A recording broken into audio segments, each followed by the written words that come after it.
and welcome to the Punished for Protecting Live broadcast with your host, Francesca Amato, national expert in the Americans with Disabilities Act, domestic violence and child abuse advocate, best-selling author, and founder of Punished for Protecting Incorporated. We welcome all of our viewers watching on Facebook via Punished for Protecting News and the CPS News Network. If you're watching on YouTube at Punish No More and Free to Protect, be sure to like, subscribe, and hit that bell icon. You can also find Punish for Protecting News on Rumble. Now, without further ado, here is your host, Francesca Amato.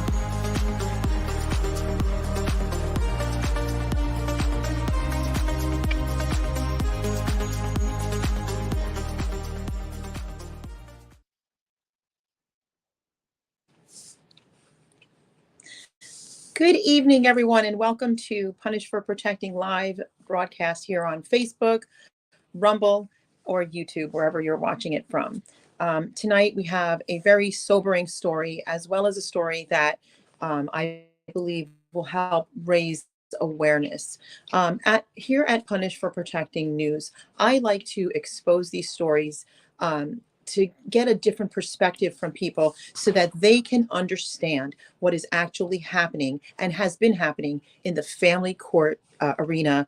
And that is to include child protective services, law enforcement, or anybody else that's in positions of power that are abusing their authority. And so tonight, our story is called Went to Sleep a Mother, Woke Up a Fugitive. This is a breaking story, and I would like everyone that is watching to kindly spread this video as we are live tonight. If you miss this video or you share it with a friend at a later time, let them know that they can watch it anytime after the broadcast has aired live. This evening, I have a group of mothers that we selected, and we did get an overwhelming response of mothers that wanted to be on this program. And basically, this is what happened. Now, not every one of them became an actual fugitive, but in reality, that's what happened. They had to run because they had no choice. Imagine, if you will, that you're living your life and you find out that one or more of your children are being sexually or physically or both abused by a biological family member. In most cases, a father. And you find yourself in the family court arena. And when you find yourself in the family court arena, you think that you're going to go there and you're going to get the protection from a judge or anybody else that's involved in that system. And you believe that because you are a safe person, because you are a person with a clean background, you are a person that takes good care of your children, you're just in the middle of a divorce or what have you, or a relationship has broken up, and you think that you're going to walk into the family court system and that the justice system itself, that the law enforcement system, that child protective services, which, I call it child predator services, but a name like Child Protective Services is going to do what their name says, protect your children. And yet you find yourself in this unfathomable, insane vortex of abuse to you and your children. You find yourself in a position where you cannot protect your children. Something that comes naturally to you, something that is normal, something that is the only thing that you know how to do is to protect your children. You're told if you see something, say something. You're told that if you tell, they'll help you. And you were raised to believe that if I just do the right thing in this life, if I obey the rules, if I stop at the stoplight and go when it's green, if I follow the rules and I do the right thing, that there will be a system out there that will protect us. And in reality, it is the farthest thing from the truth. Well, my guest tonight lived, and some of them are still living, this nightmare. So what I'm going to do is I'm going to bring my first guest out. She is actually going to go by her real face and her real name, but many of my guests tonight are going to remain anonymous for their safety. So my first guest tonight, her name is Angela. Hi, Angela. Welcome to the broadcast tonight. Hi, Francesca. How are you? I'm very well, and I appreciate you coming on to tell your story this evening. Angela, you were one of these mothers, am I right? Or were you a grandma in this case, where you wanted to protect your family? You're a mother, and you wanted to protect your child or children. And I just want to just let the audience know, I haven't heard these stories. Okay. So we're live and raw, and we're real, and we're not scripted. That is one of the things I've always done over these years, is give my families their voice. So what happened? Did you find yourself, you went to sleep a mother living a normal life, you wake up the next morning and you find out you're literally have to run with your to protect your child? What happened in your situation?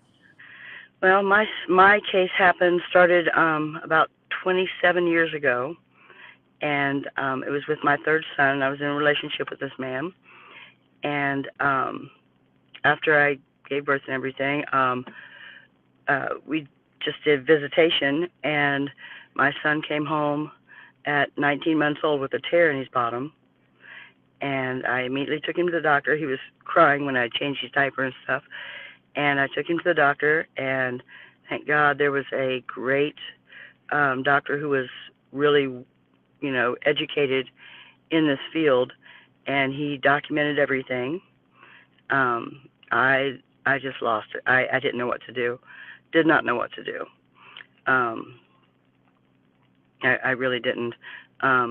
It went on. My case went on for 10 years, and every time he kept filing. Every time I would win custody, he would refile for custody. He kept filing for custody. They placed him on supervised visitation, and that went on, early on in the case, and then they said, well, they threatened me if after a while of the supervised, they said if you don't give him his unsupervised back, they'll take him from you. And at 4 years old, he was physically abused. I, felt threatened and cornered, and I let him go. He was 4, and he was physically abused by his father to where he had to run.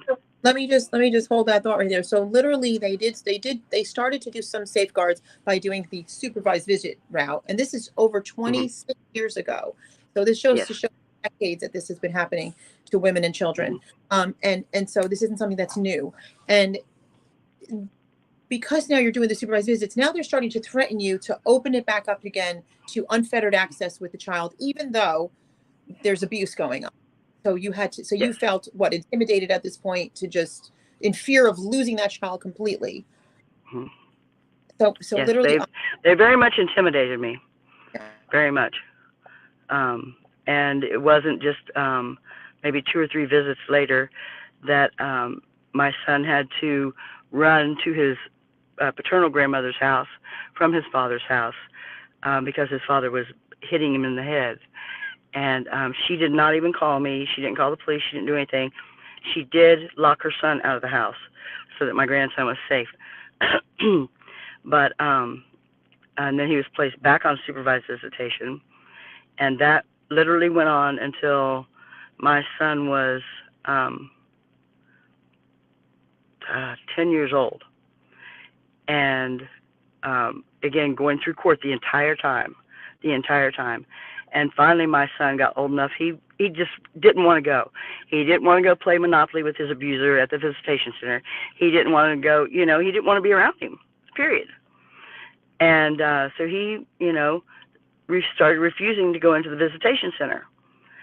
And at that point, the guardian ad litem, Douglas Herdman, who is now a magistrate in Montgomery County, Ohio, juvenile court, I have him on audio tape screaming and cussing and yelling at my son, threatened to physically force him into the visitation center. And I told him, I said, dude, you can talk to my son all you want, you can reason with him, but you are not putting your hands on my child. You're not, period. And it just kind of snowballed from there. And back in court we went. And I will give one piece of advice that I believe in wholeheartedly, and that is, in these cases, you always prepare for the worst and pray for the best. You always have to prepare for the worst. And that is what I did, when I went to jail. So stop right there so we don't lose the train of how things happened. And you're 100% Okay. definitely prepare for the worst, even though it's the most impossible thing to do, because these court Mhm. systems are insane. And thankfully we're in a time right now where we're able to not just expose them with social media, but where there's a lot of people out there with mega views that are exposing law enforcement, not understanding their oath of office, not Constitution, and being held accountable right all over live in front of everyone to see, which is what we're doing with the judges and CPS workers. And it's by verbal force. It's like literally by demanding the rights and stopping them in their tracks, because the system Mhm. is so out of touch with reality. But you said you went to jail. Let's go back a little bit, because I want to see what got you there. So the child didn't want to go, which is what I see all the time. It Mhm. causes detrimental, irreparable damages to these children. They should not have to be forced to be with an abuser in any way, shape, or form, not even supervised. Okay. And now they're Mhm. doing something called therapeutic visitation. So if a child Yeah. is molested, you're molested, but we're going to take you over and you can have a therapeutic visitation with that parent that's molesting you, which teaches a little girl that when she grows up and somebody molests her or rapes her, that she should have a relationship with that person. It's Mhm. just insanity. What happened that led you to jail? What happened there? Um, well, like I said, prepare for the worst, pray for the best. And we were in court for the umpteenth time. My oldest son was in the service at the time, and he went with me to court. And I prepared this. I went into court, and I had it set up so that if anything would happen to me, if they would put me in jail or whatever, that my son would go pick up my three youngest children. My son was the only one that was by this man.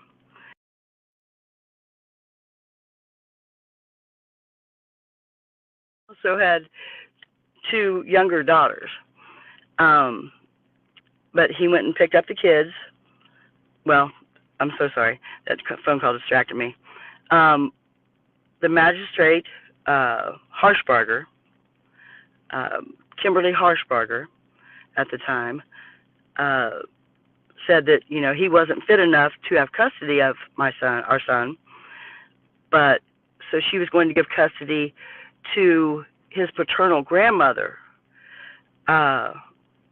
because I was not, I wouldn't force my son into the visitation, physically force him. And now, mind you, he wasn't supposed to be around our son unsupervised, but he lived with his mother. So, yeah, tell me how that was going to work. And Well, I mean, the good news is that the mother even realized that her son was, bat crap crazy. So she oh was yeah, even he was supporting you too. And the court wouldn't even hear from his own mother saying this guy's a danger to children. well, no, she didn't call the police. She didn't call anyone when he was doing that to him. She kind of Oh, keep it like undercover. She didn't want anybody to know what he was about, what kind of person he was. But so I went out and I handed my briefcase of papers and my purse to my son, and I just said go. And he went and he picked up his three siblings, three younger siblings, and where they were at my friend's house, and took them and to another friend of mine's house, way out in the country, way out in the country, and they put me in jail, and so you I never cried. ran with the child when the court order demanded this. You never actually ran with the child, but No, I hid my children. you did hide them. So you did. So you were Yeah. basically the sense of that feeling of almost having to be like a fugitive, like literally having to live your life as an innocent human being that's doing nothing wrong. You're literally doing what you're supposed to be doing. This is Mhm. logical, moral thinking. This is parenting. This is Mhm. proper. And the next thing you know, you're finding yourself having to live your life Uh huh. hiding kids. And you're not hiding from somebody who's a stalker that's coming. I mean, I'm not saying that couldn't possibly be the case. You're hiding because a court system is Mhm. abusing you and your children worse than the Mhm. abuser. Did Like you? they went and knocked down doors Yeah. at someone's house that had the same first initial as the friend that was hiding my children, um, in a different town, Ugh. and they knocked the door down trying to find our son. And they even called my mother and father and threatened them with jail time if they didn't tell them, and they didn't know. Wow. I mean, it was just, I want to mention Claire Reeves. She was instrumental in support for me, instrumental. She founded MASA, Mothers Against Sexual Abuse, and she's a phenomenal woman. I found my son a child psychiatrist that was also an attorney and had been a magistrate for juvenile court, and he was wonderful.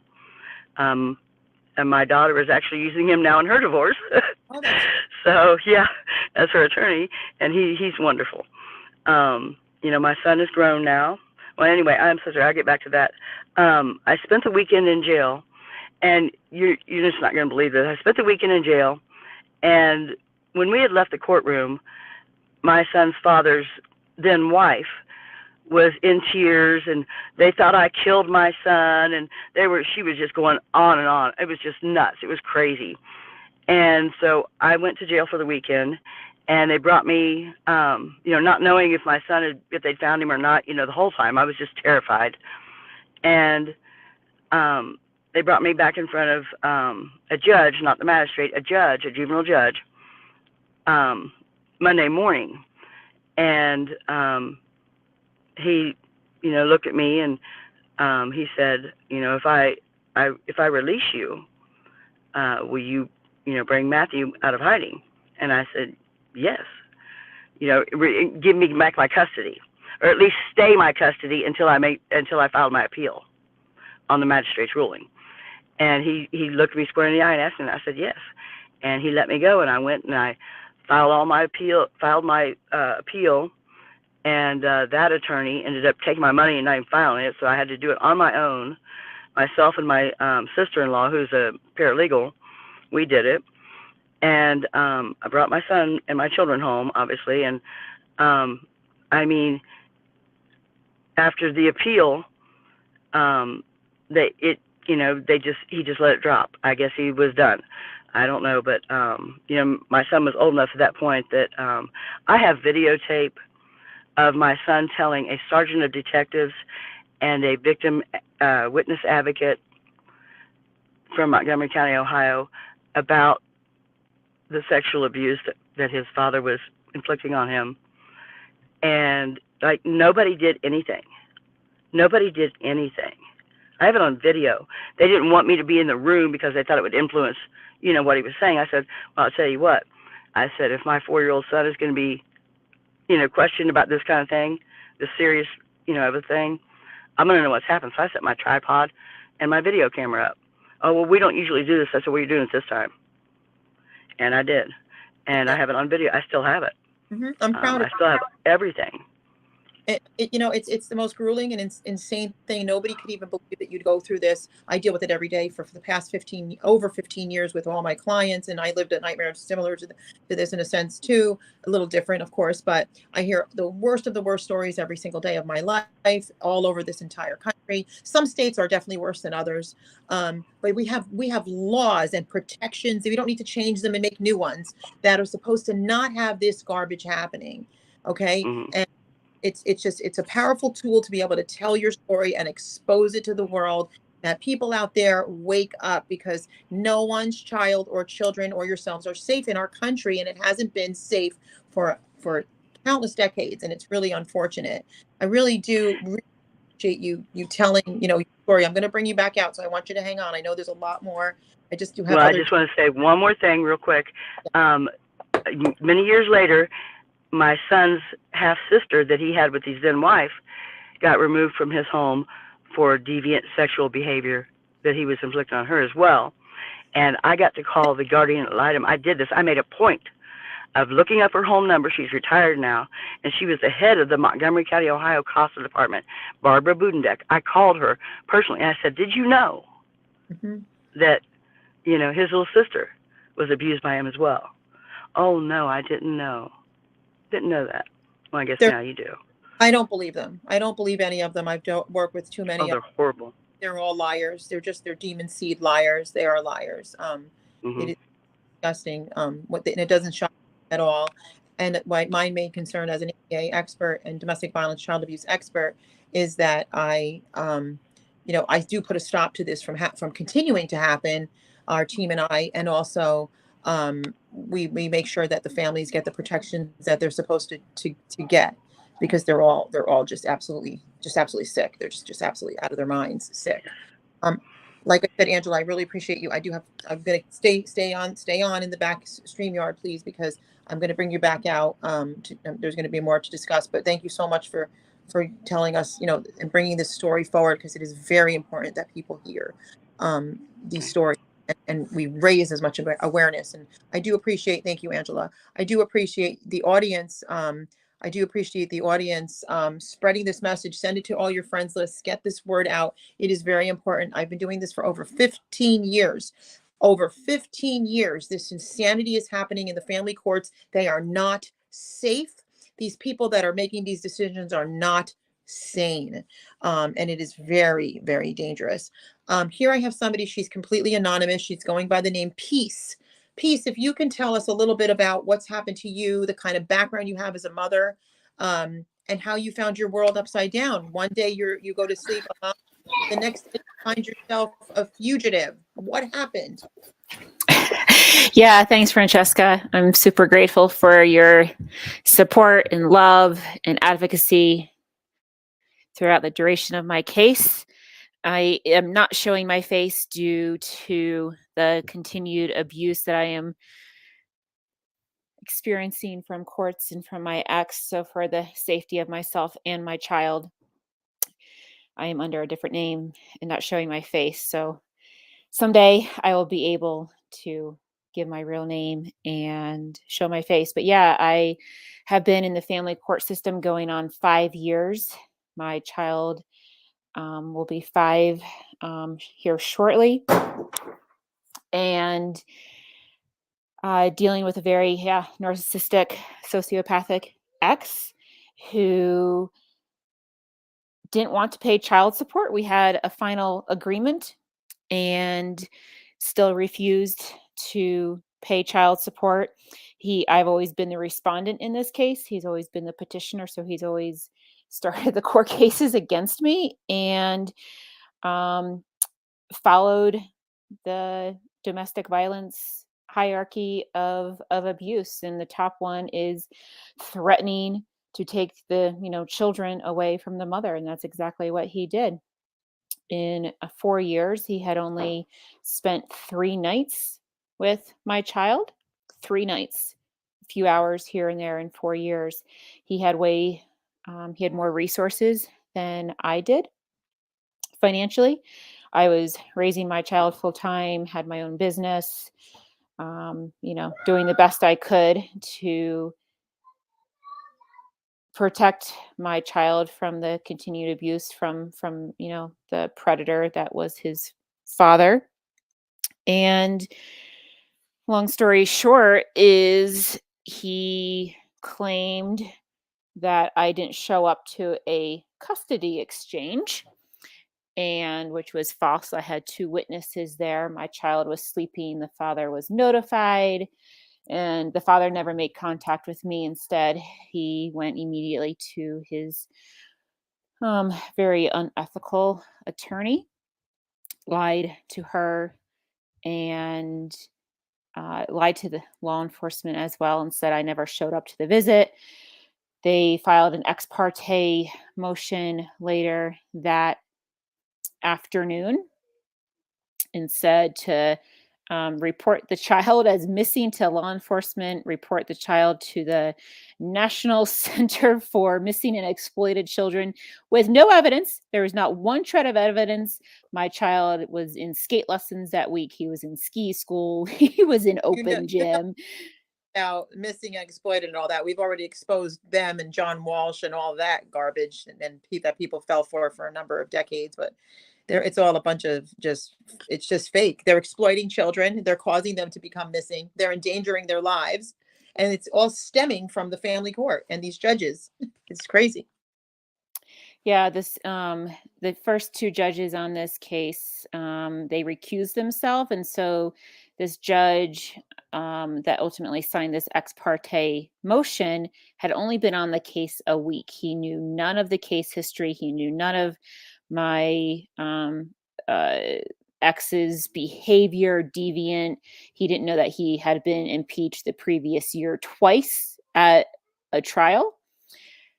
He didn't realize that I had been in 2 states, ACP address confidentiality programs. I had been a client of 5 DV centers. And this is one of the points I always make, is that I was working with these DV centers, domestic violence centers, for weekly, if not monthly. They saw me for 4 years, weekly, monthly. They are mandated reporters. They never once reported me for any abuse, neglect, concerns, nothing. So that my child had always been safe. So that just kind of gives you a picture of what this case is going. So anyway, this motion was that my ex would get sole legal and physical custody. He could take my child out of state, and I literally lost my parental rights on an ex parte motion. No evidence, not one shred of evidence, no witnesses, just nothing. And so I know the behavior of my ex. The previous month, an ex-girlfriend had reached out to me and divulged all kinds of horrific behavior that she was subject to, that my ex was participating in. And she was like, do not let your child with this person. I'm like, what do you think I've been doing? I've been trying to protect him for 4 years. And so I protected my son. The following week, we had a ex parte hearing via Zoom.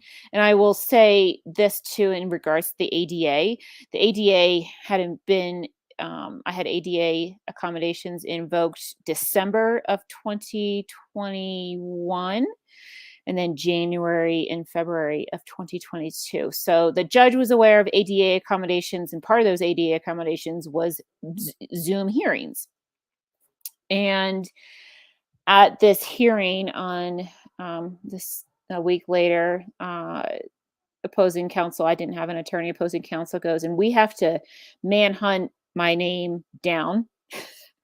And then my name won't bend her knee. And right then and there, I knew that I was dealing with just, this was not about the best interest of the child. This was literally about beating the mother to a pulp and just winning a court case. Nothing more, had nothing to do with the health and safety of a child. I mean, who removes a child from a healthy parent? Well, the courts do. They've made your case personal for them. It was extremely personal. Yeah, because I was standing up for my rights. I had filed a federal section 1985 lawsuit against them for deprivation of rights and a whole bunch of different things. And they did not like that I was a mama bear. This was personal. This is retaliation. So evident, so clear. And so during that motion, opposing counsel said, if I don't show up in 4 days to the court to hand over my child, they're going to file for default judgment. Well, what good, healthy, respectable, honorable mother would ever show up at court, hand their offspring off to strangers, off to law enforcement, off to who? Like, who is my child being just like, it's just like literally like, we treat dogs, we treat pets with more respect than we do with children. It's disgusting. We treat like food more honorably than we do children. We're just going to, hand the child off to a person who doesn't even know this little boy, taking him out of, out of their community. Horrific. So no, I did not show up. No ADA accommodations were provided for me. My ADA rights were violated right and left, even just by the ex parte motion, knowing that I had ADA accommodations for myself and my child. Mm-hmm. And so, yeah, default judgment was signed 2 weeks later. And my ex, got, sole legal physical custody. I have visitation, and I continue to keep my son safe. my ex and his attorney, and in cahoots with the judge and some other people, they really went on a massive rampage against me, over multiple states, with flyers and photos of myself in post offices and grocery store. And, I mean, it was horrific. It was, all I can say is that, Literally living your life as if you were some hardened, crazy criminal. And all you are is a mother who doesn't drink, smoke, or do drugs, protecting the child from abuse, and the court refuses to listen to it. yeah, Literally, yeah, literally. yeah, I mean, I don't even have a parking ticket. I have a clean driving record. Like, I don't watch TV. I'm a very conscious, spiritually aligned mother. Like, I drink kombucha. I don't even drink coffee. Like, I'm like the Laura Ingalls. I mean, it's just, when you hear the rest of the story, it almost makes you laugh because it's so outrageous. Like, yeah, I stood up. I protected my child, and I was viciously, I mean, they had the wolves, they had the vipers, they had everything you can possibly imagine coming after me. Ultimately, I switched safe houses a few weeks later, and that safe house was a front. And there, unbeknownst to me, there was a warrant for my arrest. Yeah, a fugitive from justice. It's not interesting. Fugitive from justice. I had $1 million bond. $1 million, listeners. $1 million. Like, Those are you that are watching. That is unheard of for something like that. That is absolutely, that is for somebody that's like a murderer. I mean, what this woman is insane on steroids. Um, but the thing is that they're all being called out now, and I'm seeing changes throughout the courts. It's been a slow turning thing, but now it's starting to increase faster and faster. And there's other organizations out there that we're dealing with all the judges in family court and juvenile courts right now, and holding them accountable. And I'm seeing the ones, I mean, the one that you're dealing with, he has no regrets. I mean, he's just completely out to lunch somewhere. But I see other judges that would look at him and literally be embarrassed by him. That's how bad he is of a judge. He is a egotistical, him and that other attorney, I won't say names not to point at who you are. I'm sure people know who you are to some degree. They're really egotistical. I mean, there's no question that they're taking a personal interest in this situation, and not rendering justice in any way, shape, or form. And I know that many people hear this piece, and many people know that um, the attorneys, which are they're terrible. I mean, they're just absolutely terrible. The attorneys will fight so hard for an abuser, but they'll tell an innocent mother, well, he's got rights, he's got parental rights. But when you're saying, but what about my parental rights? Yeah, but you can't prove that he did it wrong. It never makes sense. You can't prove that he did something wrong, but yet we've got like choking and molestation and serious things. Well, we can't prove it, but the child said it. The child was terrified, but you can't prove it. And then suddenly you don't have parental rights, but he does. The abuser does. And I see this every single day, and they cannot logically explain to us or show us lawfully in any regard how they can support that theory that they have parental rights, but you don't because you reported. yeah, I mean, it's insane. They knew. I mean, if you're like, I was in, yeah, to not only being a federally protected class member of the ADA, but also being in 2 different states address confidentiality programs, which you had to be vetted, and letters submitted by DV agencies that, yeah, this other person is a threat, is a perpetrator, and the courts just laugh at you. Like, it's like, oh yeah, it's okay. The perpetrator is suddenly, he's just going to have custody. Like, it's insane. I mean, the other thing that's just ludicrous is that this was a modification. This was not like a final. This was not a first order in the case. And nothing had changed to warrant No, the nothing. modification. And I keep bringing that up. And like, literally, like, there's no findings of fact. There's no conclusion of law. They literally just stole my child. Yeah. They kidnapped my child. In Yeah. order to, have a modification, there has to be this is their own codes, which of course we all know they don't follow, but there has to be a material or substantial change. That's Well, there was zero. I no. called the court on this for 2 years, and nobody could ever give me an answer. Yeah. Like, No. what was the change? They can't, and But there's no. there was no change to warrant of removing my child from my primary 24/7 365 care that I grew in my own body, that I birthed out of my body, to just, to just remove him. So anyway, Yeah, and I won't give specific dates, but ultimately, yeah, I was arrested. My little child, was ripped by gunpoint out of my arms. My child was screaming, "Give me my mama back! Give me my mama back! I want my mama back!" I have not heard from him since. There has been zero contact. I do not know where he is. Um, I was in jail for 4.5 months, and I was in jail with other mothers who failed to protect their children. And I'm like, what is it? yeah, Like, either you protect and you're thrown in jail, or you don't protect and you're thrown in jail. right. And this is where they're getting protective mothers, is that the custodial interference, which was my charge, is a relatively new bogus statute. It's, I believe, only like less than 20 years old. It's not a long, it's not a it's not a code that's been around for a long time. It's just because of family court. They know it's just a corrupt system. So yeah, my story is horrific, and I am working on several projects to bring some love and light to this very dark system. And really transforming my pain into power, peace, and purpose. And my child will be returned to me in the name of Jesus. Yes, I fully believe that. And that. all this corruption and greed and lies and fraud, you can't do these actions and choices without repercussions. So all the judges and They're not. all the court actors, whether it's, the perpetrators of, abusive fathers, sperm donors, attorneys, guardian ad litems, custody evaluators, they need to wake up. And I've said this before on interviews with you, Francesca, is that Yeah.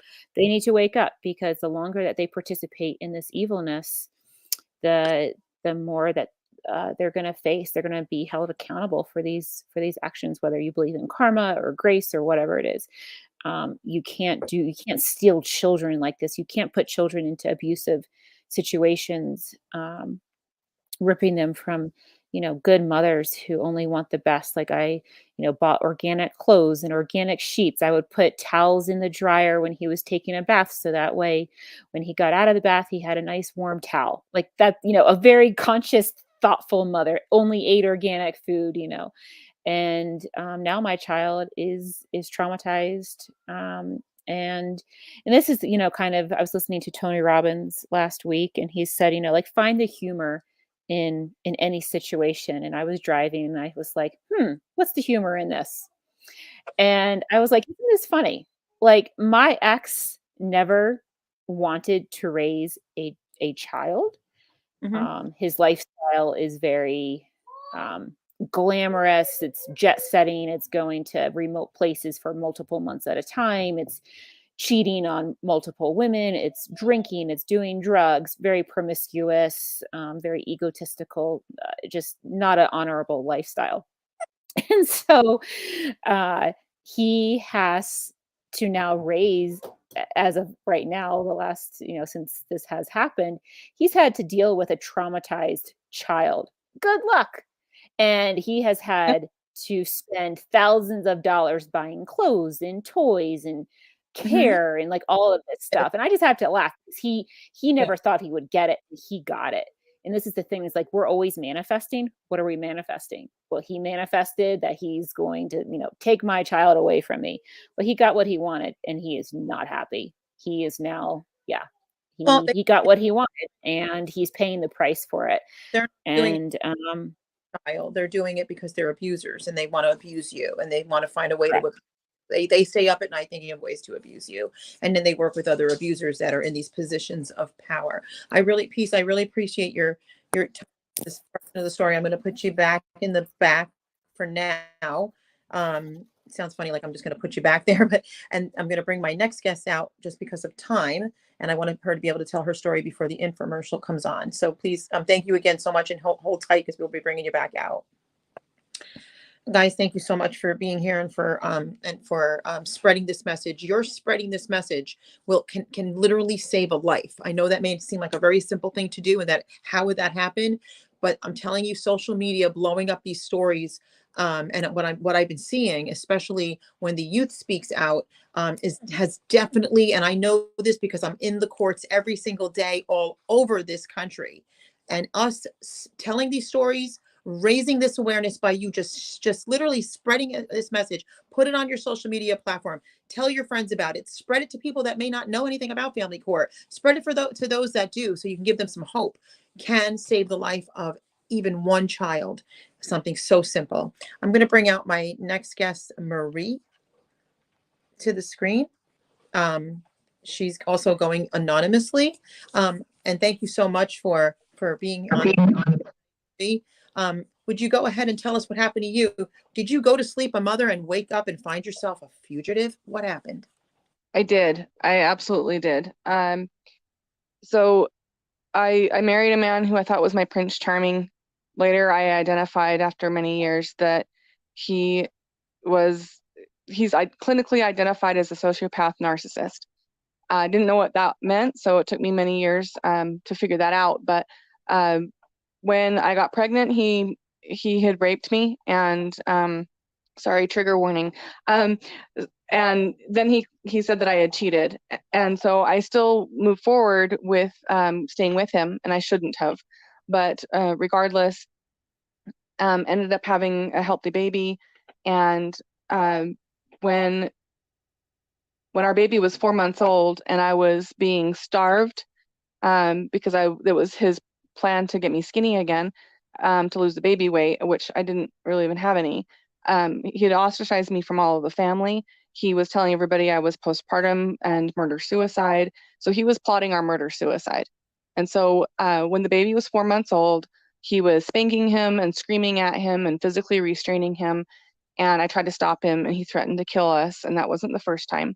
So at that point, that's when I said no more. Not to him, because I couldn't do that. So I made plans, and it took me 3 months to leave. I went to my first domestic violence shelter. They encouraged me to put a protective order together, which I did. And then he filed for divorce. And I wish that they would have encouraged me to file for divorce, but that made him the petitioner and I the respondent. We had a temporary protective order where I actually supervised his parent time with our baby, and in a public place, showing my courage and showing that I wanted to support him and having a relationship with our baby, not fully realizing the threat that he truly was. Fast forward, got the protective order, had 2 people testifying to what had happened to me in terms of him knocking me out, physically restraining me, threatening to kill me, et cetera, saying that they felt threatened for their lives. Fast forward 2 years, finally got divorced, and the protective order magically disappeared, and now there was a mutual restraining order. So I started a brand new life, and from scratch with a brand new baby, and he wasn't paying child support, wasn't paying anything on expenses, and I was able to thrive despite for 4 years. Then friends and family started coming to me, trickling, telling me very secretly, he's been threatening to come after you, he's hunting you, he wants to come back and kill you, he's frustrated with the child support. So I ran, and that began the 2 years of what I consider the worst. Now is really hard, but those 2 years were extremely difficult. I didn't run from the law. I was running from the stalking and the threats of killing us, and I was terrified. So I went into a domestic violence shelter. Well, he came to the domestic violence shelter. He came past no trespassing signs as a restricted person listed on my lease agreement with the domestic violence shelter transitional housing. He knocked on neighbors' doors and threatened and was very intimidating to them. Nobody called the cops. Very questionable. I don't understand why.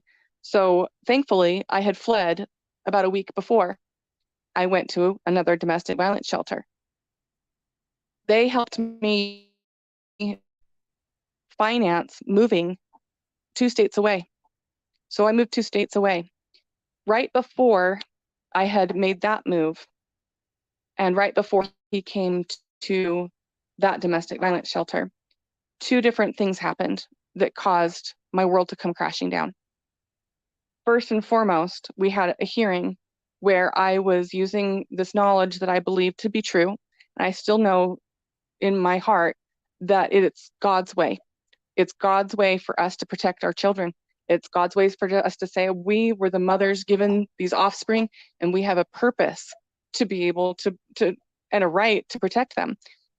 So it became very apparent to me that I needed to do everything in my power to protect him. And I spoke with confidence, but yet I was terrified, and presented a document in court identifying myself as the God-given right to protect my offspring.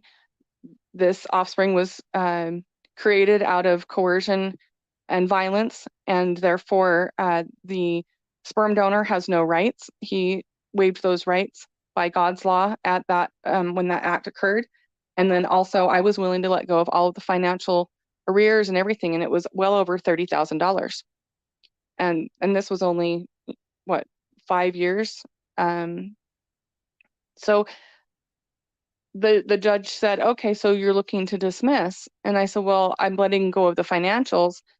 And I didn't specify if I can have sole custody, but I assumed that if my document was accepted as a dismissal of the financials, and then she actually, right after I got off the call, said, well, I don't understand. She already has sole custody, because he was awarded with the divorce decree that he only had the absolute minimum parent time, and he wasn't even exercising that. And he would go 5 or 6 months at a time, completely no showing, no contact, nothing. I'd never hear from him.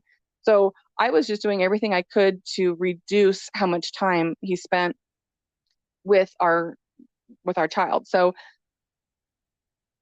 getting back to being financially supported and recognized as a domestic violence survivor, I was supported in moving 2 states away. So I made that move. And that's when things got difficult. I didn't know about what was happening in court. I didn't pay any attention. I didn't contact my ex. I had no reason to. And so it took him 5 months to move forward with an ex parte for sole custody based on them not being able to locate me. They did ping my phone, which I didn't even know that they had my phone number, because I'd switched my phone 4 different times from stalking. But they had found my phone, pinged my phone, found that my location was indeed out of my original state. And they used that and the father's testimony that he was fearful for our offspring's life, which is, there's no basis. DCFS has been telling me for years. But hold on a second. He's Yeah. He's fearful for the child's life, so they start to listen all of a sudden. But when the mother's fearful for the child's life, when a person is a legitimate abuser, I'm sorry, they have, it's okay, they have parental rights. You'll have to prove it, but the fathers don't have to prove it. They just have to say it. I mean, I'm telling you, I'm saying this because I see this every single day. I see more and more groups growing on TikTok and here and there, this father's rights narrative that wants to steal full custody of children. They don't have, and most of these fathers that I see, and this is not all dads, don't let me make that clear. I have a lot of great fathers, and I believe in the father. They believe in fatherhood. Okay, I'm talking about what's happening in the family court. It's a different thing completely. These fathers that want sole custody is the first red flag that they are abusers. They are using the court to continue their abuse. And this is what's happening. And the court works for the abusive dad. That is what this is all about. Period. And when I hear you say that, it pisses me off, because now he's going to say that the child is in danger with you, and they don't need any explanation. They don't need to prove that. They don't need to do that at all. They're just going to go for it. Okay. But if you have actual abuse, and we see it every day, sexual abuse of children, molestation of children, regression of children, all kinds of psychological injury that happens to children because how it affects them on a day-to-day. Okay, they lose trust in authority figures. They lose trust in their own parents because they are silenced, and they talk about abuse, and they're told that they're lying. Their kids are talk about abuse, and they still have to go back to their abuser, and it just continues to deteriorate them psychologically in every other way. But anyway, go ahead. Absolutely. My son is terrified of sharing his story. So the second piece of that puzzle as to why I decided to just get out of town basically was because my neighbor had to call the cops because at 5 years old, my son molested his 3-year-old. Why would he do that? Where did he learn that from? It's very common. Children will start to do that because right. they're learning it from the abuse that they're dealing with themselves, and then they act it out on another. Yeah, but nobody wants to hear that. But that's okay though. That the court's not worried about that abuse at all. You'll have to prove it. Just continue to prove it. They know they already know it, but they don't care. They want you to prove it, and they're going to want you to magically approve it in a way that they're going to approve of, but not accept it. But if the father says it right away, we're just gonna have an ex parte, let her lose custody, let her, whatever. So yeah. Right. It's like a moving target. They define it, and then they say, oh, well, that's just not enough yet. Because I've had DCFS tell me there's no way that we would ever hand your child over to the father. Really? So granted, I'm not saying that I could do no wrong, because I've never had issues with drugs, but he sells coke. I had no idea. He lived a double life, and that's what I'm believing now, according to friends' testimonies. Oh, well, you didn't know? No, I didn't. I guess I was the perfect cover wife. But so anyway, so recognizing that there was the police reports with now this child sex abuse, I was just in complete disbelief, because finally what I didn't want to accept in the back of my mind became reality. And I had symptoms and red flags. I knew what to look for in terms of employment experience. But so I made that move, and 5 months later, I just get this message in my, God was telling me this message: you need to check the Our Family Wizard app, because that's something I'm very, very grateful. I highly recommend it for anybody going through anything. The sooner you can get the right forms of documentation, the better. But yet, at some point it's kind of like, well, what does it matter? But all the same, it has definitely been very useful to prove he said, she said in court. And also I'm using it to document his no-shows, because next thing I know, I had to go to a contempt hearing, and they're like, well, you're in contempt. So I show up to the contempt hearing via the Zoom, and she's like, well, we're here to charge you with contempt. And I said, well, we're fearing for our lives. We've been running for our lives. Now, mind you, I had filed many documents before indicating, I had a self affidavit that was 5 pages outlining all of the abuse that I had experienced, outlining everything that I had seen that my son had experienced, and in, before and after his birth. And I had sent that by registered mail off to my ex to be identified, to serve him with it. And I also have the signature receipt showing that it's unrebutted. So what I was taught was an unrebutted affidavit stands as fact. Well, nobody batted an eye at it. They didn't even accept it as evidence. It needed to get more complicated in court. Oh, can you hear me? I can, but your Wi-Fi did kind of go out, and I want you to hold that thought though, because we do need to go to a commercial break, and it's very important that those of you that are watching, I want you to stay put, because we're going to have her finish the rest of her portion of the story, and I have another guest that's is bold to show her face and tell you what's happened to her. But I just want to talk to you that are watching. If you're going through this right now, I know that these stories are tremendously terrible. But I do want to let you know that we are extremely successful in these courts, these fake courts. We are extremely successful in what we do, even in the process of what may look like something.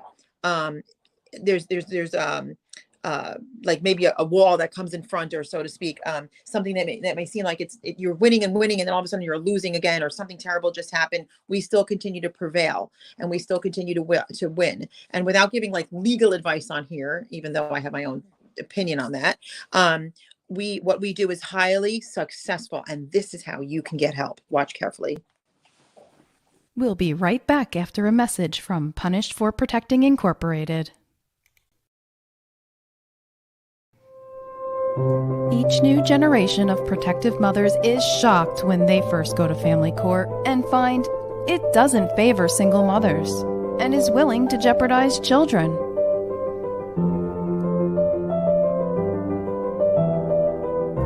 Francesca's harrowing experience with the broken family court system, from which she finally received justice after 8 months of struggle, is proof that there is light at the end of the tunnel.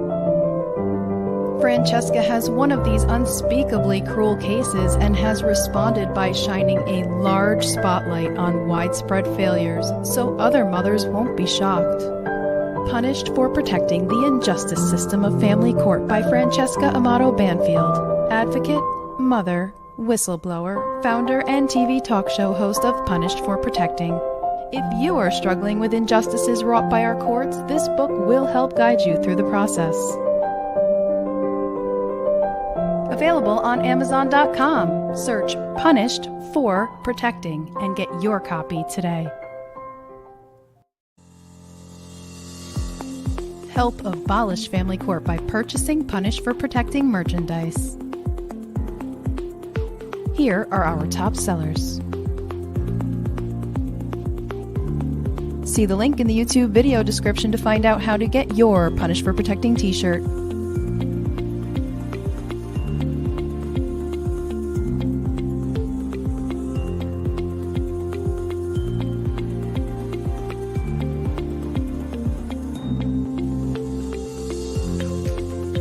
Get your high-quality Punished for Protecting t-shirt while supplies last, and let everyone know that you stand for justice. Are you being re-victimized by the family court system? Do you need help with your case? Go online and book a talk with Francesca. Go to punished4beingAparent.com/book-a-talk. Fill in your name, email address, and message to Francesca. Someone will get back to you within 24 hours. Francesca and her staff of volunteers continue to work tirelessly every single day for parents and children who are in need of their help. There have been multiple success stories, including Francesca's, which gives hope to others in similar situations.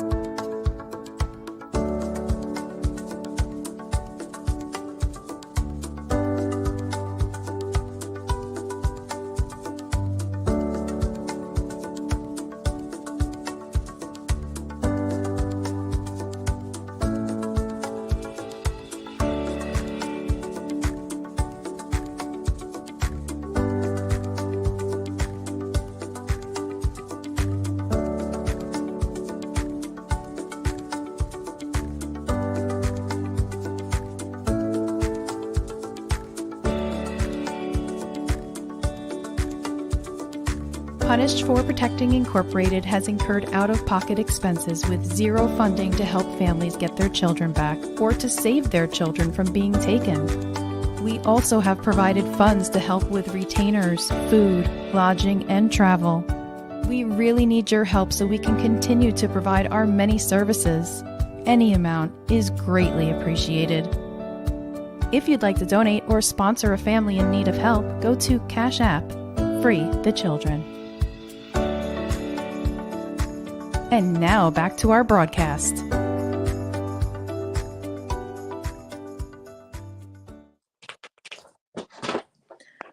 We are back with our guest, Marie, and she's going to finish her wrapping up her portion of what has happened to her and her family.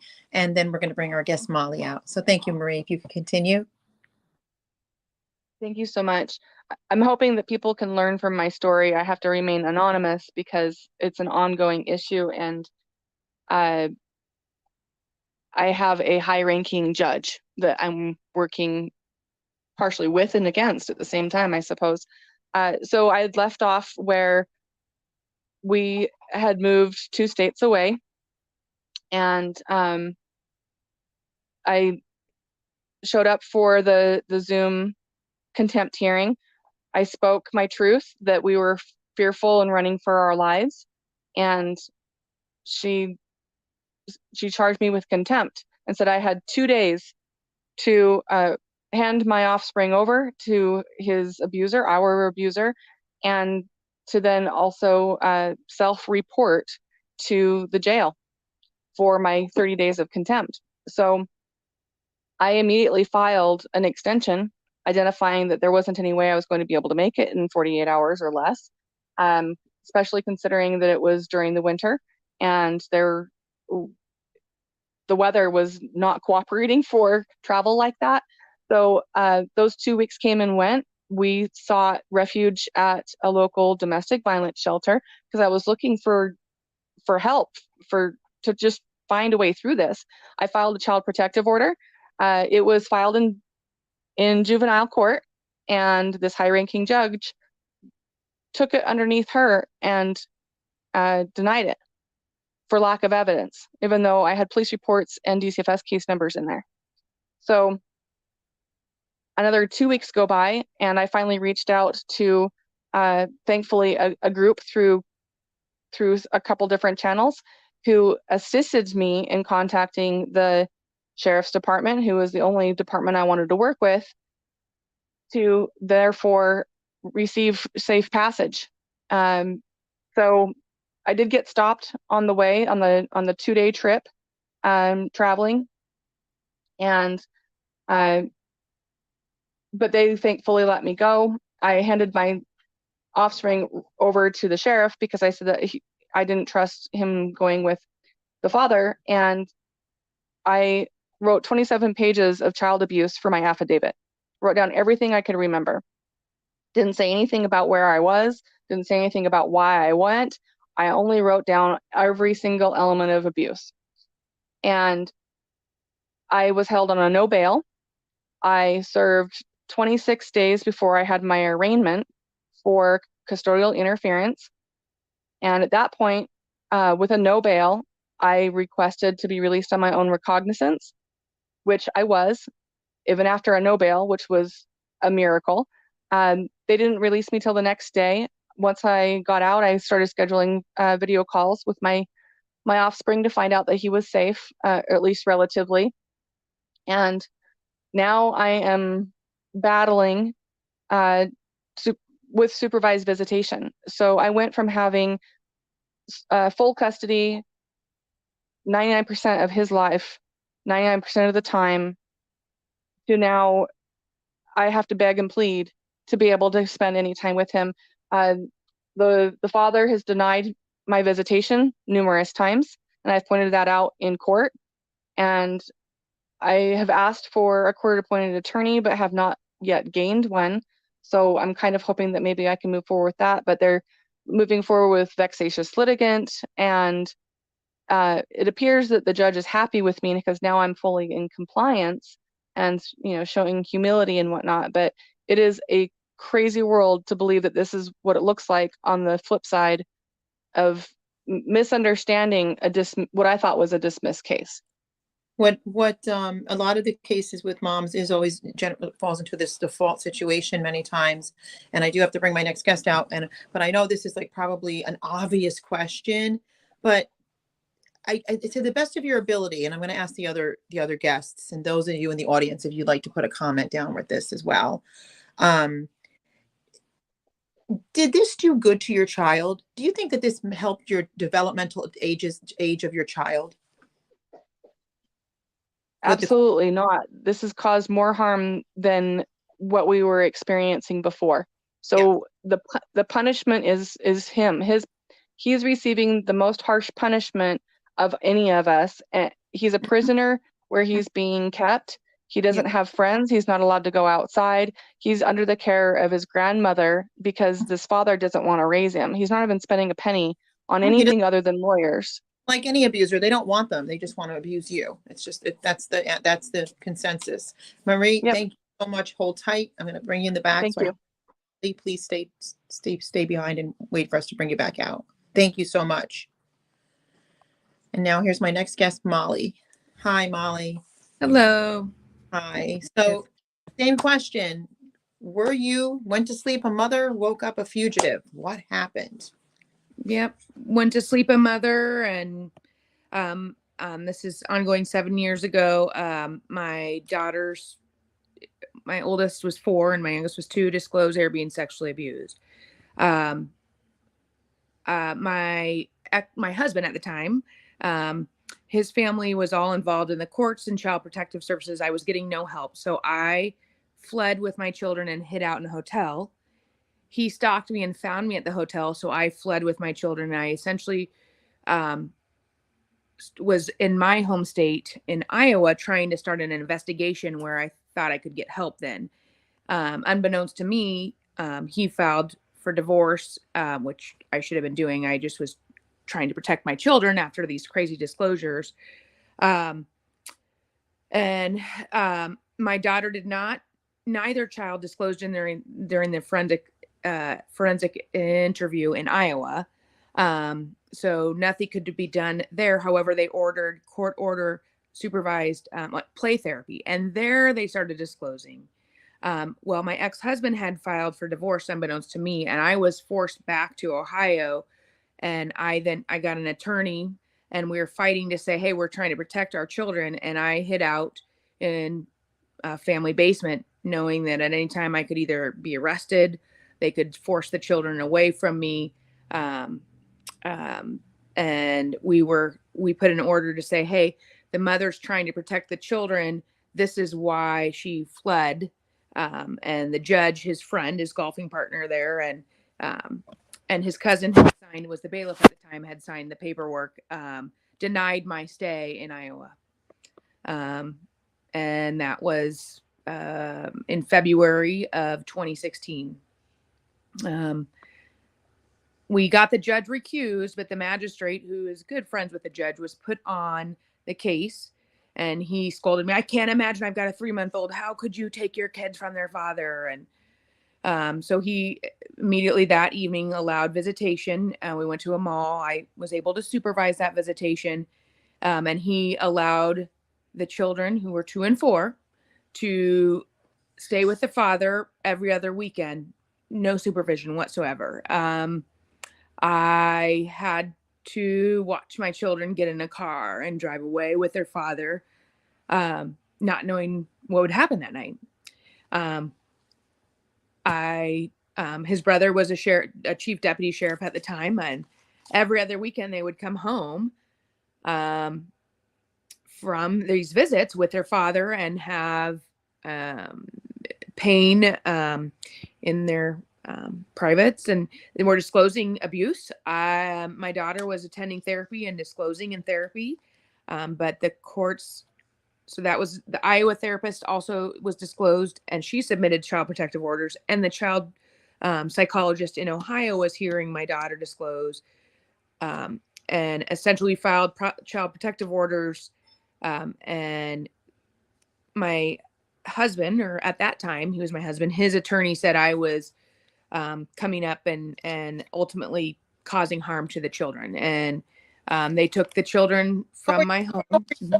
They're disclosing to licensed therapists. At ages of what at this point? With this type of disclosure, the ages are the 2-year-old was not going to therapy. They didn't have her go to therapy, but the 4-year-old was. But the 4-year-old is disclosing and having pain. Were there any medical procedures? Yeah, There were diagnosed UTIs, multiple. Okay. We had taken her to a gastric specialist because she had some stomach problems. Yeah. And we were thinking celiac. And I knew, because they said don't change your diet, and I said to the doctor, this was prior to disclosure, before I knew, before my daughter told me her dad turned into a monster at nighttime. when children are being sexually abused, stomach aches are a very typical manifestation of post-traumatic stress disorder and what they're going through, the anxiety that they're dealing with. Did the licensed therapist go on the stand or write a letter to the court or say, this is what the disclosures are? Obviously, they have to report to the low-life place called CPS that does nothing to help you. But the judge continued to not understand why you'd keep the children from the father, because how could you do such a thing? Right. Thing. I mean, that's all they see. How could you do such a thing? What does that even mean? Why do we have a criminal justice system if we just say, how could you take the children away from their father, when abuse is a crime, assault and battery is a crime, molestation of children is a crime, sexual abuse of children is a crime? This isn't, why are you keeping them from the person? Now, if you didn't keep the children from some other person that wasn't relationship, you would be in trouble for that. Say, judge, help me wrap my head around your philosophy, because you make no sense. Yeah, you're right. I mean, I could have been punished had I not tried to protect him. So exactly what one of the other guests stated, you're in a lose-lose situation. And the therapist in Ohio, she called off. She was sick for the trial. So the first the emergency hearing, she was sick. And then the second disclosure, so she was nothing really happened in that hearing. And then the next disclosure, and she did say some very scary things, some things that are crazy, or not crazy because I hate to use that term, but scary things that are incomprehensible to me. And then the therapist went on a weekend vacation. So I don't know if she was afraid of this. It's a small town. And again, we're talking, I heard the first guest was in Ohio. This is Ohio too. This was in Seneca County and still is ongoing. But we've appealed. They're essentially, the kids were then taken after my daughter's last disclosure to the therapist. Her last time ever there was very, very alarming. They said the kids have to be taken from the mother. I had also taken them to the doctor. So people say, why didn't you take them to the doctors? I did. I took them to the emergency room and I was then transferred up to Toledo emergency room, and the same nurse, I was not in the room.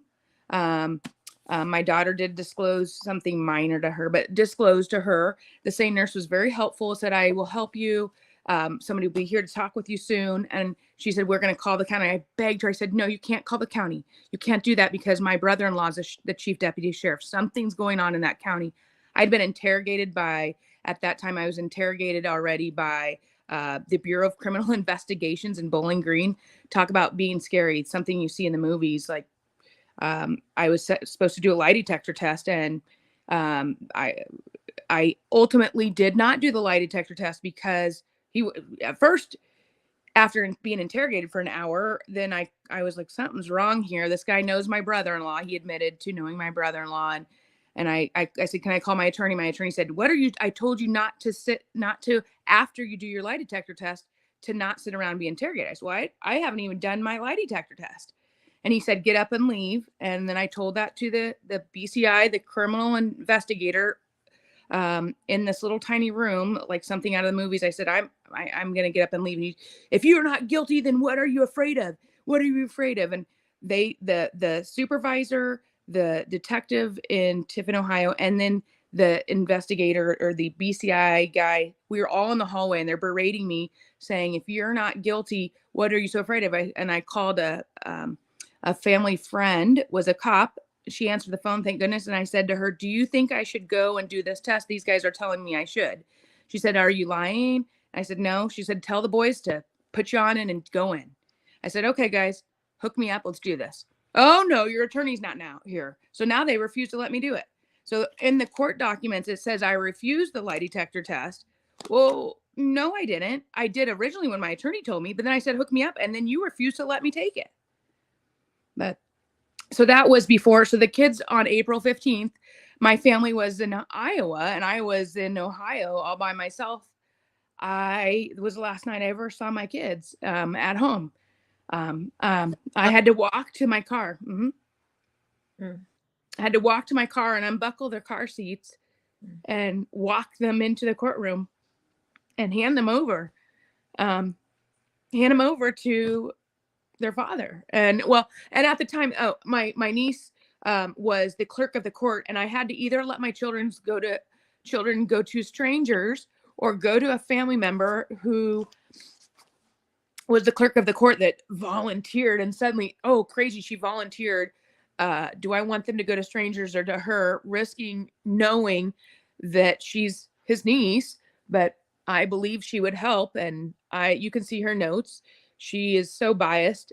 They took him out of everything they knew. So they weren't with the father and they weren't with me. And the UTI stopped. Although the first week, their cousin, that was their cousin, she took him to, she's much older. She took him to there was a possible UTI. They had to go to the hospital with her. So here they're saying, I'm taking my kids to the hospitals, trying to prove they're being sexually abused.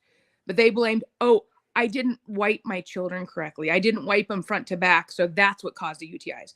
I was also possibly abusing them to frame him. And so then we go to this court-ordered forensic examiner, and he calls me histrionic and ordered me to attend therapy. Oh, it's a hand. So the reason why I don't have my kids now, I've got documents on my side to kind of review here. When we appealed, we said that's not legal. I did nothing wrong. And the appellate court in Ohio stood by and said, no, this doctor called her. She was crazy.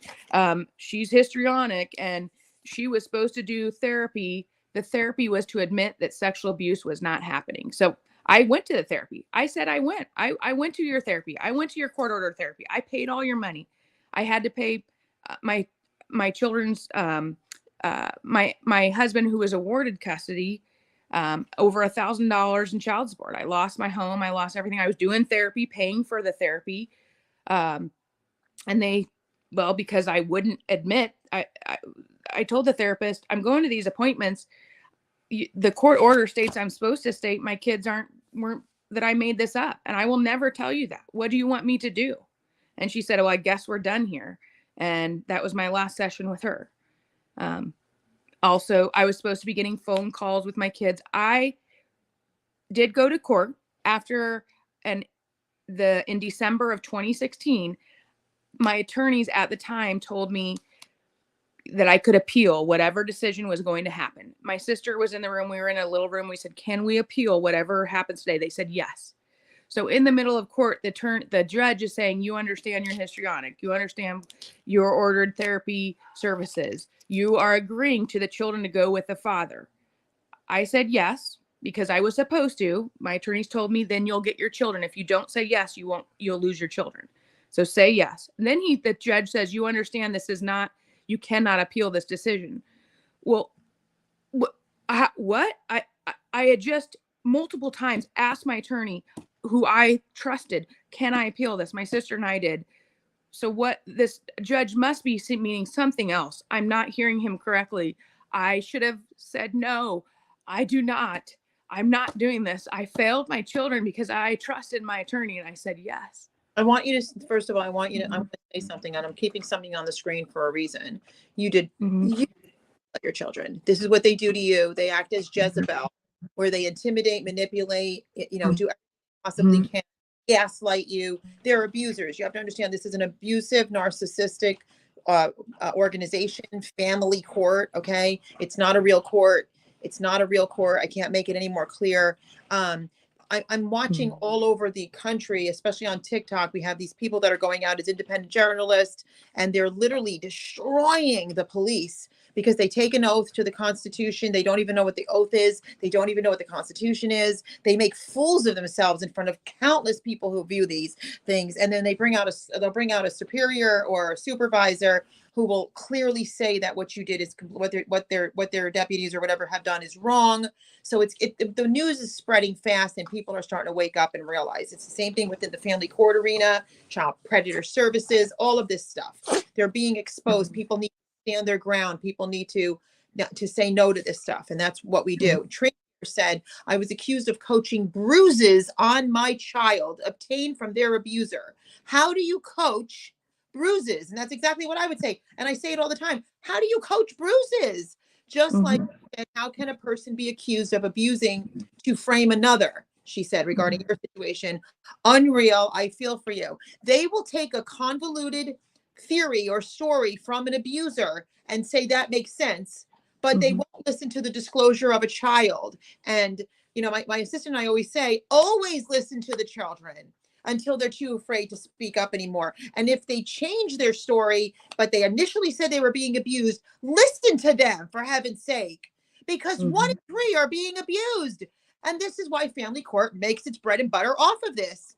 And they cater to and favor the abuser. This is why we're out here exposing this and doing everything we can to stop it and nip it in the bud and to stop this abuse. And I do agree, family courts are satanic temples. They are demonic, satanic cults. And this is the reason why not these judges, there's something radically wrong with them when they can sit here and listen to these stories and give children over, and the same argument they use to give it over, they're robbing your rights and the rights of the children. They're literally robbing your rights and the rights of the children, because you and the children have rights, and you have rights to keep your children safe. And the Americans with Disability Act is very clear on the safety and protection of the children and the rights of the children and the rights of the parents, and the parenting rules and the case law to your right to parent is very, very firm and very, very clear. And yet they still continue to do this baloney. I'm going to bring all the guests back out except for one, because one, she had to attend to her, I think she said she had to attend to her grandchildren. And then I also have my Canadian chapter leader on here tonight as well. But everybody that's back out here, one of the things I want to ask, and then whoever would like to speak up first this evening, and thank you all for your stories. I can't even tell you how important your message to the world is. And thank you to my audience for spreading this message, sending out the lives. It's on YouTube. It's on Facebook News, Facebook, Punish for Protecting News, Rumble, Punish for Protecting News, and on YouTube, Punish No More and Free to Protect. There is light at the end of the tunnel. We are fearless fighters. We are what we call corruption busters. We have a very expert team, multiple things that we do to cease and desist them from doing what they're doing. And there is hope. I promise you, there is light at the end of the tunnel. There is hope. But to those guests that have been on this evening, and even Ramona, who hears this every day in Canada, like I do here in the United States, ladies, the damages, what I want you to talk about is the damages done to your children by the judge. Leave out the abuser, the judge. Can somebody mention the damages done to their children? Let's do it. Let's speak to peace. The damages done to your child thanks to the judge. What are the damages?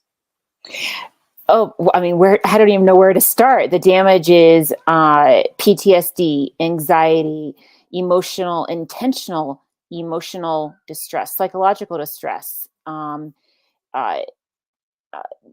lack of healthy parenting, removing just the trauma from removing the child from his healthy, safe home, his mother, his community, his friends, his activities, just ripping him literally out of his entire world. I mean, the trauma that this judge has done to my child is beyond horrific.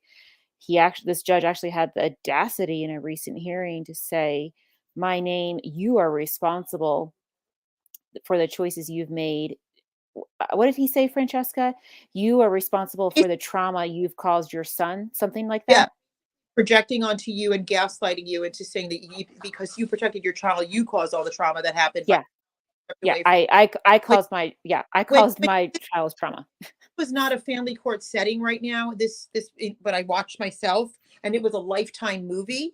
Everybody watching that Lifetime movie would have known that person that made that statement was a psychotic sociopath, because only a sociopath rips a child from a loving mother and blames that person for the abuse that they know is now happening to the child. And now it agrees that the child is traumatized and damaged for life, and now points at you for what they did. They're in a position of power where they signed something that made that happen to that child. And never, ladies, never believe these psychopaths that you did something wrong, because you did not. You did not do anything wrong. I would like to hear from, I'm sorry, Marie, if you could say, what did the judge do to tell me what the judge, not the abuser, because I consider the judge to be the biggest abuser of all, what damages caused to your child? He's completely a different child now. He won't talk to me. He just wants to sit next to me. He's complaining of stomach aches and headaches all the time, but dad denies all of that. He's not getting the care that he needs. He's not getting his therapy. I've been able to have 2 visits with him in almost 3 months now, and he's completely different. He's so reserved, but he's just extremely clingy, but he won't talk. It was almost as if I didn't recognize him. But he just begs me to come home. The judge told me this last hearing that now I should know kind of what it feels like for the father. Yeah, they're very sick. That's a sociopathic sicko right there, narcissistic, evil person right there. But he has to live with himself. Remember, the judges will be judged, but they're going to be judged by the ultimate judge, and there's no way out of that. There's a way out of everything that we live in this life, but there's no way out of that. Just remember that. God will have the final say. Molly, if you could answer the same question, what damages did the judge do to your child? That question was for you, Molly. I think I have the name right? Yeah, Molly. Are you frozen? Is she frozen? And if you guys that are watching, because I think she's frozen, if you guys that are watching, if you can tell us what you feel happens to children when they're abused at this level by judges, if you can please post that in your comments so I can put that up on the screen. I'm going to go to Ramona Friesen. She's our Canadian chapter leader because it looks like Molly's frozen. Ramona, you see this all over Canada. You see it all over Canada. Please, I'll go back to you, Molly. Please, well, actually, go ahead, Molly. Go ahead, and then we'll go with. Yeah, the whole time I've never had any issues with my connectivity until when I'm talking. It's crazy. But my children have never had their mommy come to their school once. I've never been allowed to go to school. Thank God, by the grace of God, and I believe it's everyone's prayers. On the outside, if you were to see my kids, you would say they're fine. They're now 11 and 9. They have never been woken up in their memories by their mother in the morning. Or any of their maternal relatives. They miss their grandmother.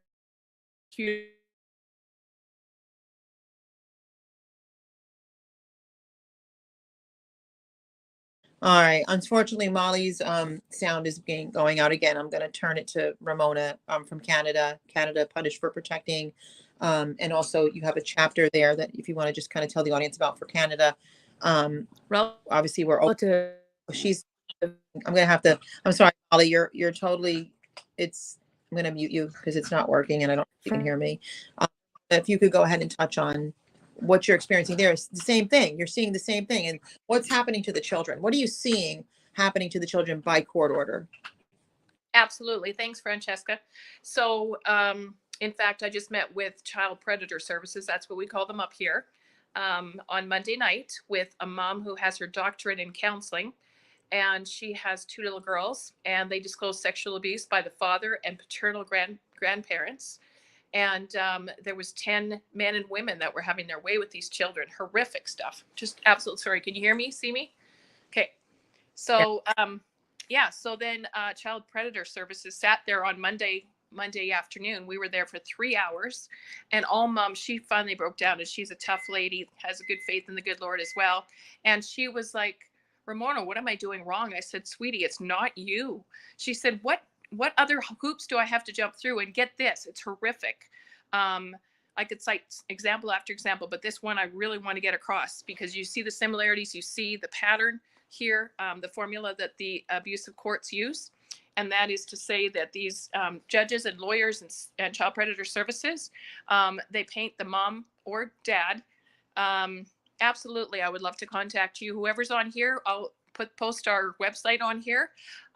So anyways, get this. So she had 20 months of supervised access to her daughters. They were apprehended by Child Predator Services.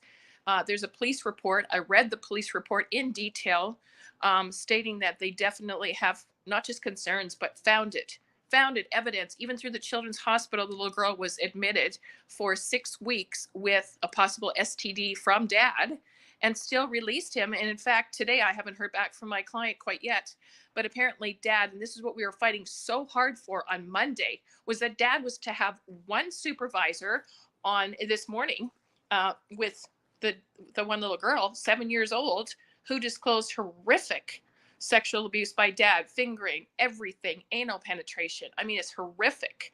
And so, you know, my client lost it on Monday. She did well until the very end, said, you know, what have I done wrong? I have no criminal record. I don't do drugs. I don't, you know, drink. I don't smoke, none of that.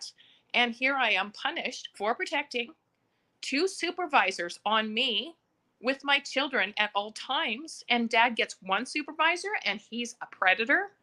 So I could cite example after example. And I personally as well, you know my story, having fled domestic violence. My ex-husband was charged with death threats, assault. He admitted on the stand in a 5-day trial that he basically was inappropriate with a little girl, and that the mom came around the corner at the wrong time. So he admitted to kitty fiddling on the stand. He admitted to wanting to kill me, stopping at nothing to do so, and the judge still gave him full custody. And fast forward to all of this, this is the precedent. This is what's going on. But the beautiful thing is, but the beautiful thing is, on the other side, and I'm done on this note, is that we actually have RCMP, we have regional police, we have child predator services, we have social workers, we have judges. There's 200 pedophile judges across Canada. We've done our research, and we now are working with the military. And we have an undercover operation going on right now in Calgary, as well as Toronto, and it's nationwide, but obviously it spills over into the US. And trafficking, underground tunnels, it's all true. Moms and dads that are out there listening, but we know that God is greater. And we do have remedy to be able to bring our children home, and we are going public. And also, finally, we are embryonic in Canada as far as really, truly setting this up. And I just thank you so much, Francesca. I'm humbled, truly humbled to serve. And in fact, there's an attorney, a lawyer that just moved here, and he's willing to provide services to assist us without charging an arm and a leg. So God is putting it all together. Stay strong and know that this is a spiritual battle. Yeah. And that no weapon formed against us shall prosper. Amen. And Ramona, what's the name of your organization? The name of it for the website, so people can go on the website if they need help in Canada. Absolutely. So it's bringing our kids home.org. Okay, we'll have that we'll have that up on the screen shortly. I really do thank you. I really do all that you're doing, and also helping to raise awareness and all the things that you do to help save these families and save these children. And I appreciate your time, and thank you so much for being on the program tonight. And stay tuned. Everyone, thank you so much. My guests, I thank you for all my guests that have been on tonight. I thank you, those of you that have spread this message and will continue to spread this message. You know, these are good points of contact for people to, you know, if they ask you questions and maybe you don't have the answers for it, but you can literally, you can just say, here's a video, watch this will show you. Here's some sane women here, group of sane women. You know, they're not foaming from the mouth drug addicts out there somewhere with criminal records. And here's what's happening. Went to sleep a mother, woke up a fugitive. I mean, who would have ever thought? But this has been going on for decades. And that's why for doing this over 15 years, and I brought an equal amount of fathers and mothers. And I realized over my time doing this nationwide, court watching judges all over the entire country, watching them make these horrendous decisions, I realized that this is not pointing at all fathers. There's wonderful fathers out there, but within the sphere of the family court, okay, within that box, there's abusive fathers versus mothers. Now, I'm not saying that some of the mothers aren't abusive, and I'm not saying that all the fathers are abusive, that there aren't some good ones that get caught in that same vortex. But the majority of what I see is a father's rights, very psycho. And that's why when I don't care who they are, I don't care how big their platform is on any form of social media, I cringe when I see it, and I listen to the language, and I listen to them throw out the parental alienation and she's coaching and all that stuff. Turn it off. Don't even listen to it. They're lying. The lies are steeped in the pit of hell. Okay. Parental alienation is junk science, and it is an excuse, and it makes no sense. It makes no sense, because if a mother reports abuse and you say that she's a liar and a coacher, okay, and she's parental alienation and she has a psychological problem, then what are you, judge, and what are you, father, that wants to take the child away from her completely? That means you've got that problem. So you say, when you're pointing one finger at her, look how many are pointing back at you. Okay, that is a lie. And a good father would never take a child or full custody of a child or children. Okay, if anybody else wants to thumbs that up, go right ahead, because it's the truth.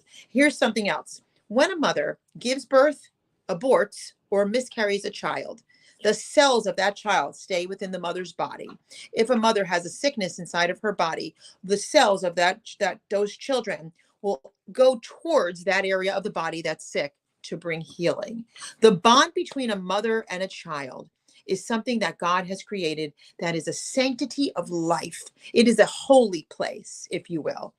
Don't touch it, because one day you will meet your maker. I promise you that. Whether you believe in him or not, he does exist. And you know in your heart of hearts what I'm saying is right. And I'm pointing at you, Mr. Judge. I'm pointing at you, Mrs. Judge. I'm pointing at you, Mr. and Mrs. CPS worker, Child Predator Services. I'm pointing at you, officer who took an oath to the Constitution to serve and protect, and yet your ego is too important to do such a thing. That doesn't mean I'm pointing at all police officers, but those of you, you know who you are, you egotistical person. You're out there everywhere being exposed.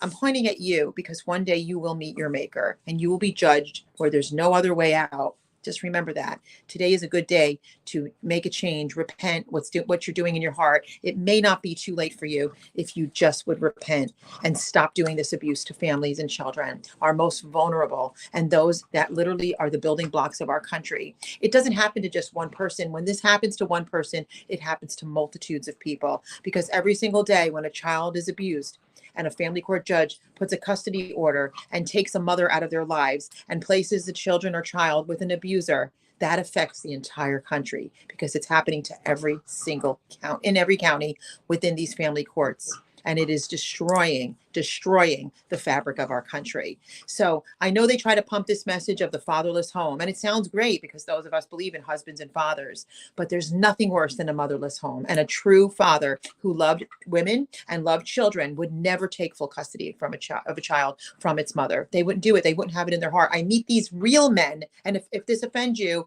maybe it's pricking your conscience. Real men that I meet every day, they tell me I could never do such a thing. She'd have to be an intravenous drug user or actually abusing the children before they would take the children away from her. They just, it's not in them. It's not in their makeup. And I've done this over 15 years nationwide. I've had it in the cases where a mother's on drugs or something like that, and the father knows he has to safeguard the children. That's one thing. And we do understand that. But we're talking about all these good mothers and these abusive fathers that use the family court to take the children away from the mothers. And I have way more mothers in this country that are going through this than fathers. They've sold you a bill of lies for a very, very long time. And let me tell you something else. When a grandmother carries her daughter, that baby, that the genes for the grandchild from the mother are in that grandmother. This is the special sanctity of life, holy place that God has created in that specific order.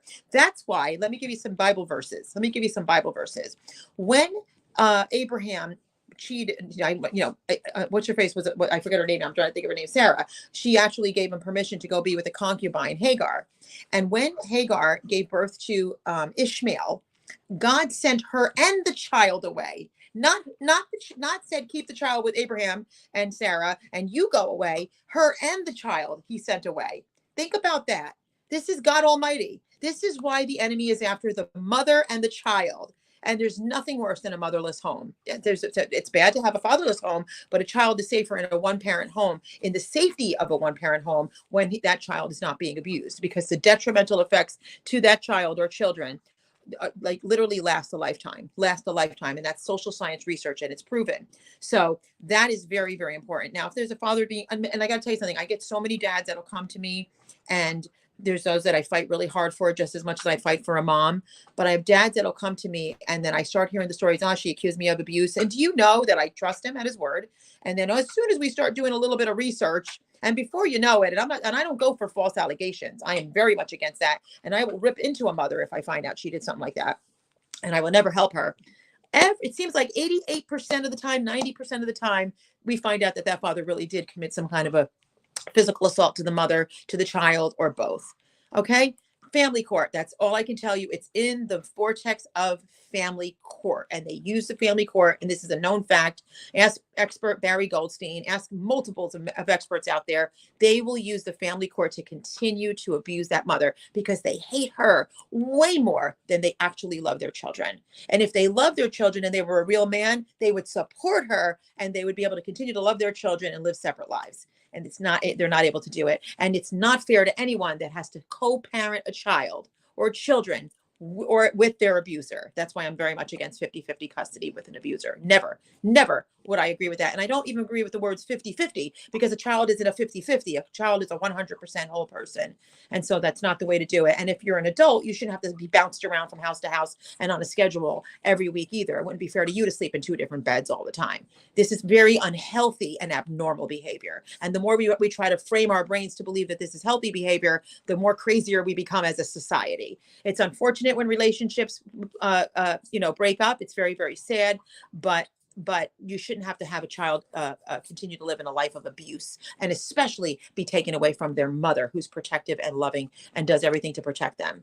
So, and I hear it all the time by these fathers that I've dealt with over the 15-year course of my life of doing this work. I've heard it over and over. You see it in writing. I've seen it in writing. I've heard it from them. She's a wonderful mother. She's an absolutely great mother. But as soon as they get into family court, all of a sudden she's a horrible mother because they're just trying to win over 100% custody. They're not just trying to get visits. They want 100% custody. Okay. Very, very, very sick. And I'm going to end on this note. Perfectly said, Tammy. Children have the right to not be abused. And my one of my logos that I did with Punish for Protecting is because no child should be raised by an abuser or a stranger. Thank you so much for watching our show tonight. God bless each and every one of you.